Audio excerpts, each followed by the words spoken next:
Well, Alice started rambling through the woods, and she thought, well, I've often seen a cat without a grin, but a grin without a cat? Why, that's the most curious thing I ever saw in my life. Alice waited. All in the golden afternoon full leisurely we glide, for both our oars with little skill by little arms are plied, while little hands make vain pretence our wanderings to guide. She thought it must be the house of the March Hare, because the chimney was shaped like an ear and the roof was thatched with fur.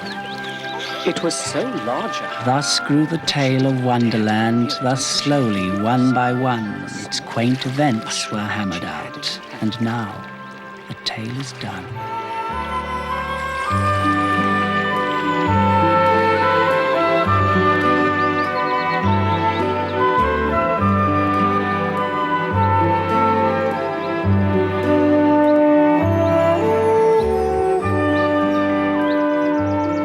Tired of sitting with her sister on the riverbank, Alice had followed a white rabbit and found herself falling down what seemed to be a very deep well.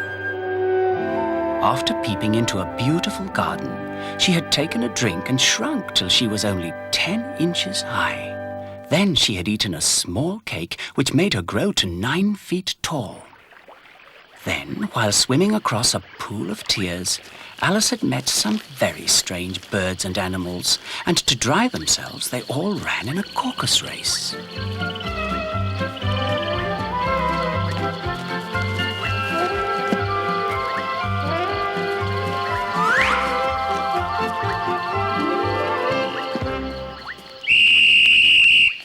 The race is over! Who's won? I can tell who's won.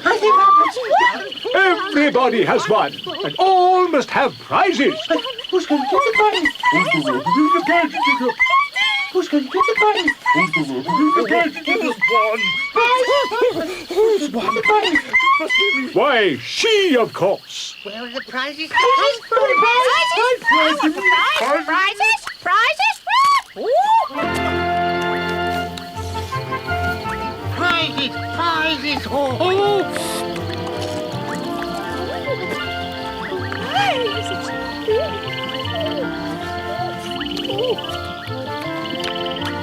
Oh!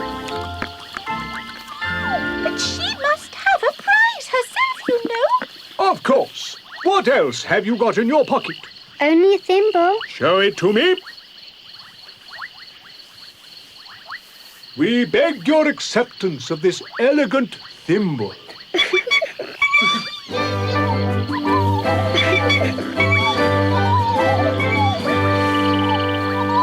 You promised to tell me your history, you know, and why it is you hate cats and dogs. Mine is a long and sad tale. It is a long tale, certainly. But why do you call it sad? Said the dog to a mouse that he met in the house, "Let us both go to law, I will prosecute you. Come, I'll take no denial, we must have a trial, for really this morning I have nothing to do." Said the mouse to the cur, "Such a trial, dear sir, with no jury or judge would be wasting our breath." "I'll be the judge, I'll be the jury," said cunning old Fury.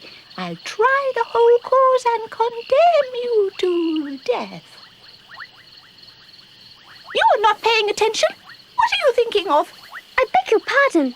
You had got to the fifth bend, I think. I have not. A knot? Oh, do let me help to undo it. I shall do nothing of the sort. You insult me by talking such nonsense. I didn't mean it, but you are so easily offended. Please come back and finish your story. Oh, please don't go away. Mouse, I want to know what happens. What a pity it wouldn't stay. I wish I had our Dinah here. She'd soon fetch it back. And who is Dinah, if I might venture to ask the question? Dinah's our cat. And she's such a capital one for catching mice. You can't think. And oh, I wish you could see her after the birds. Why, she'll eat a little bird as soon as look at it. I really must be getting home. The night air doesn't suit my throat. Come away, my dears. It's high time you were all in bed. I wish I hadn't mentioned Dinah. Nobody seems to like her down here. But I'm sure she's the best cat in the world. Oh, my dear Dinah. I wonder if I shall ever see you anymore.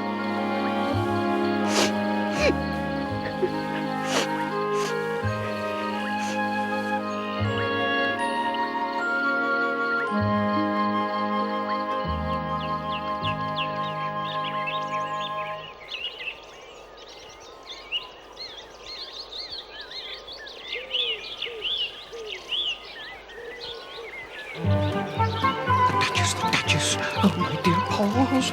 Oh, my fur and whiskers. She'll get me executed as sure as ferrets are ferrets. Oh, can I have dropped them?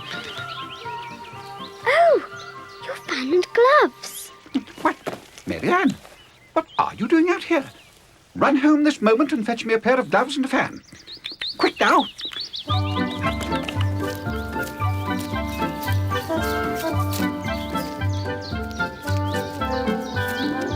He took me for his housemaid.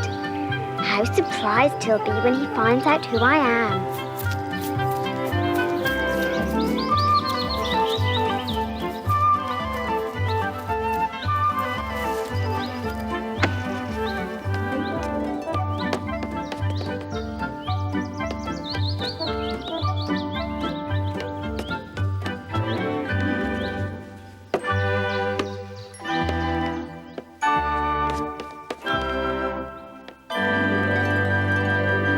Queer it seems to be going messages for a rabbit. I suppose Dinah will be sending me on messages next.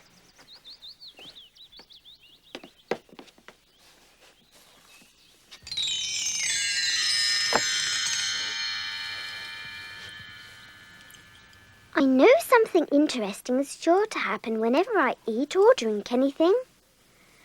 So I'll just see what this bottle does. I do hope it'll make me grow large again, for really, I'm quite tired of being such a tiny little thing.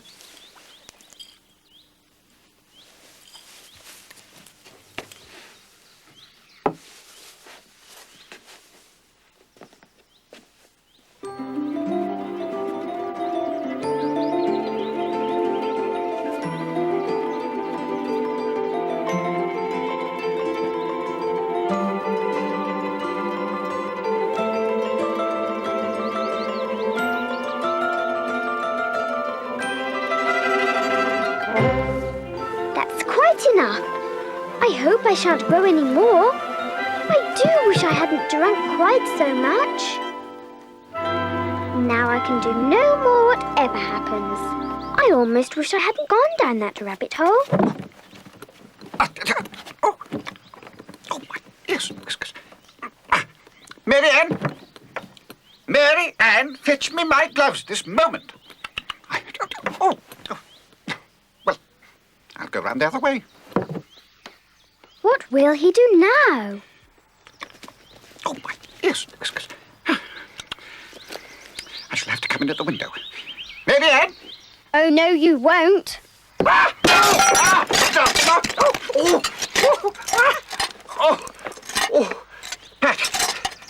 Pat! Where are you?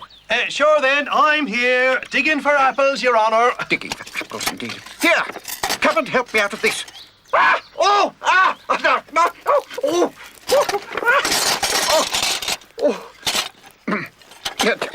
Oh dear. There we are, Your Honour. Now then, there we are. Now, tell me, Pat, what's that in the window? Sure, it's an arm, Your Honour. Milk goose. Whoever saw one that size? Why, it fills the whole window. Sure it does, Your Honour. But it's an arm for all that. Well, it's got no business there. Go and take it away. Oh, sure. I don't like it, Your Honour, at all. Do as I tell you, coward. Shall I be getting Bill for us? It is certainly a job for him. I'll try the window again. Not again. Oh! What a lot of cucumber frames there must be. I wonder what they'll do next. As for pulling me out of the window, I only wish they could. I'm sure I don't want to stay in here any longer. Put it up at this corner. Oh! Mind yourself, Bill. We have a job of work to do. Oh, my head! Oh, ears, whiskers. What's that, Your Honour? Oh, not again!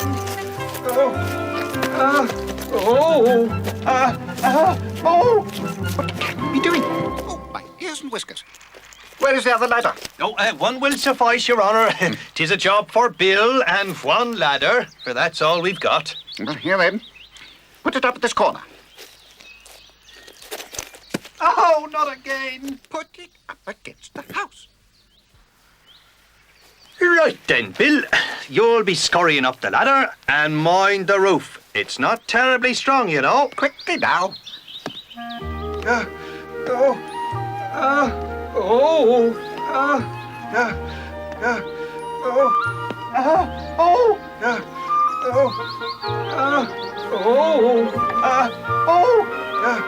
Mind that slate! It's coming down! Heads below! Now, who did that? I rather fancy it was Bill. Get yourself in the chimney, you lazy tyke! Oh, so Bill's got to come down the chimney, has he? Why, they seem to put everything upon Bill. I wouldn't be in his place for anything. What can we be doing? He's a good fella, Your Honour. He'll come under this with flying colours. This is Bill. Isn't that Bill flying through the air? There goes Bill. I recognise that lizard. It's Bill. That's Bill, all right. Oh, Bill, what are you doing up there? Catch him, you!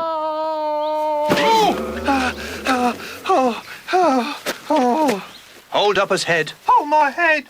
Brandy now. Look at that lizard. Always lying down on the Don't choke him. How was it, old fellow? What happened to you? Tell us all about it. Typical of that lizard, always drinking strong drink. Well, I hardly know. No more, thank you. I'm better now, but I'm a deal too flustered to tell you.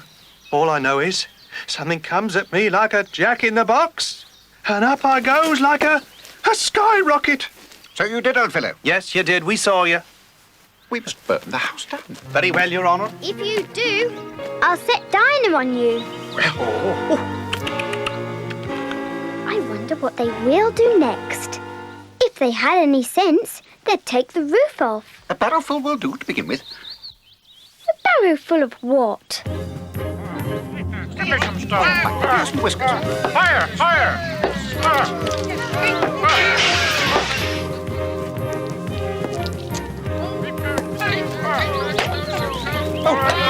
I'll put a stop to this. You'd better not do that again.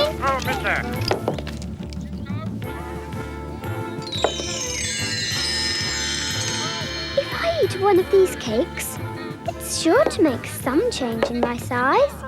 And as it can't possibly make me any larger, it must make me smaller, I suppose. Let's be getting them up there. Come on, Bill. Pass it to us. Come on, we can see the window now.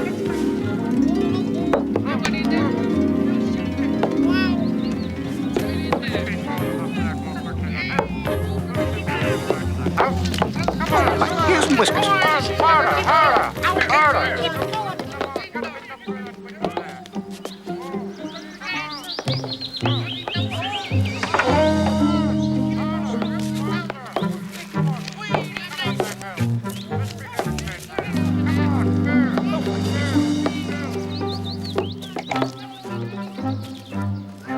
The first thing thing I've got to do is to grow to my right size again.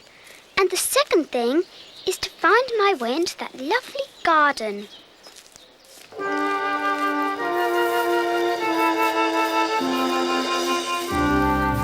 I suppose I ought to eat or drink something or other. But the question is, what?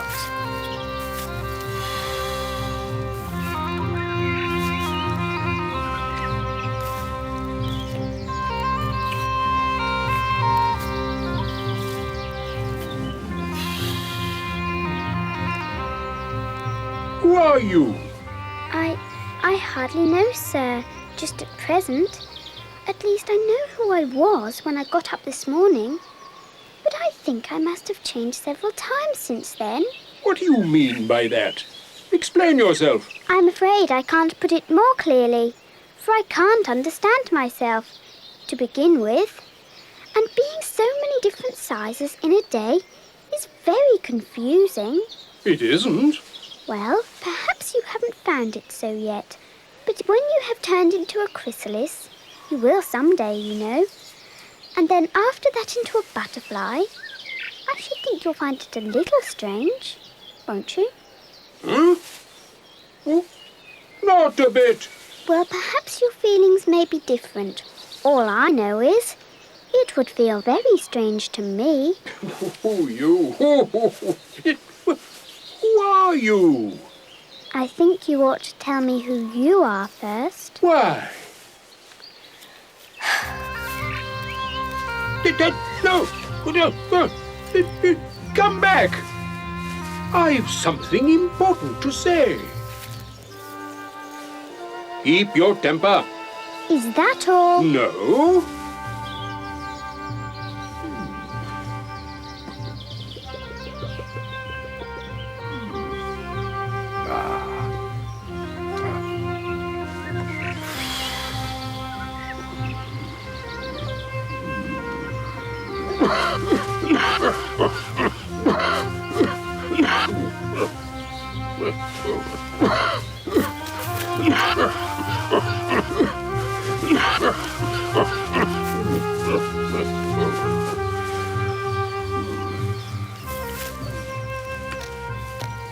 So you think you're changed, do you?